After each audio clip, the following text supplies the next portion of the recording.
观众朋友、网友朋友，大家好，我是付天少。俄罗斯猎人隐身无人机生产线呢，近日曝光，引起了各国媒体的广泛关注。如果这件事儿属实，那么俄罗斯生产的隐身无人机将成为世界上少数几款正式投入批生产的喷气式隐身无人战机。美国媒体呢对此相当的关注，因为美国人虽然搞过很多款喷气式隐身无人战机，比如说 X-45系列、X-47系列，但是这些无人机最终呢都没有投入批生产。目前呢，美国军方还在测试几款隐身无人加油机、隐身的中程僚机，但是呢，现在也仅仅进入到试飞阶段，离正式投产还有一段的距离。因此，美国媒体有点着急，他们就将俄罗斯和美国在这一领域的发展成果进行了对比，认为俄罗斯的领先只是一个表面现象。比如说，美国的《福布斯》杂志呢称，在研发无人战斗机的竞赛中，俄罗斯的无人机表面现象可能具有欺骗性。这款无人战斗机呢，可能不会很智能化。报道称，说头一批次的 S-70猎人无人机可能将由地面控制站或者是苏-57战斗机直接指挥，这与真正的人工智能主导的无人机相差甚远。而另外一名美国的专业分析师本德特这样说猎人无人机虽然具备一定的隐身能力，与美国空军正在开发的 XQ-58A 女武神无人僚机类似。俄罗斯想让 S-70与苏-57战斗机并肩战斗，但这需要复杂的人工智能技术。美国空军在其无人僚机项目中专注于人工智能技术开发，而俄罗斯似乎专注于机身的研发。那么这个说法有没有道理呢？还有一定的道理。这款比较先进的隐身无人机，它采用的相关的技术，其实呢在之前已经都见过。但是从细节的角度看，猎人无人机它的隐身效果要比中国、美国、法国和英国开发的同类型的喷气式无人机还是有一定差距的。比如说，它表面布满了各种各样的天线，而不像其他的那些具有更强隐身能力的喷气式无人战机那样，是吧？把各种各样的天线埋在机体内，组成智能蒙题。因此，就雷达反射截面而言，猎人无人机可能偏大，再加上它的尾喷管采用的是圆形截面的，而不是大多数隐身无人机所选择的2元扁喷管这样的一个方案。因此，从后向看过去，无论是雷达隐身还是红外隐身，都存在着不足。但这一点呢，还不是猎人无人机最大的不足之处。美国的媒体和专家认为，它主要的问题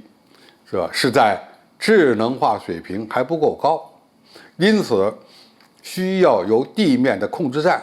对它进行控制。那么在空中飞行的时候，我们已经看到照片，猎人曾经和苏-57进行过编队飞行。那么苏-57能够作为一个空中的控制站对 S-70进行控制吗？理论上讲应该是没问题，只要数量不是很多，比如说一架苏-57配一架 S-70，那么飞行员完全有能力也有空闲对它实施部分的指挥控制。但这个过程相对来讲比较复杂，因为 S-70猎人无人机它的自动化程度或者它的智能化水平还是存在着某些不足的，更多的情况下需要飞行员对它进行相应的控制。那么人工智能水平的高低，对类似于中程僚机这样的无人机到底有多重要呢？可以讲，在作战使用方面，如果你不具备相应的人工智能，那么你对它的管控就过于复杂。它怎么飞，向哪个方向飞，什么时候使用武器对敌方的目标发动攻击，都需要空中的飞行员对它进行相应的管控，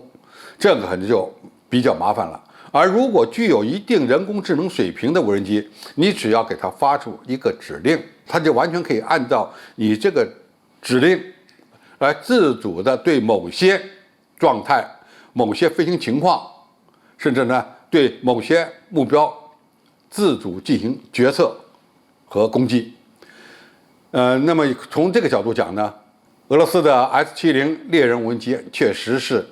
还是存在着不足的，但是并不等于它不能用。首先，这款喷气式的